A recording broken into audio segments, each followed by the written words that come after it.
Welcome back to the my new video guys and my YouTube channel. Today friends we are going to talk about guys how can we disable color correction mode in our Tecno mobile. And friends you can see your screen color is different and how can you off this setting in your Tecno phone. Today I will show you in this video friends. So before starting video friends, first of all go and subscribe the channel guys, click the bell icon like my video.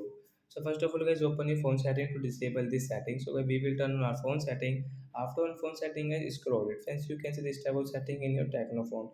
So how can you disable your color correction? When scroll hence you can see guys your phone special function setting guys, click on your special function setting and guys again scroll.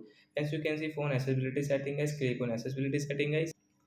After on guys accessibility setting guys, scroll again friends, you can see guys your color correction setting guys, tap here.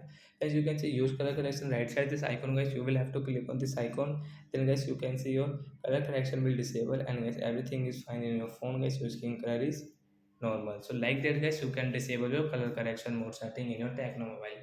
So that's it guys, thanks for watching the video, bye guys.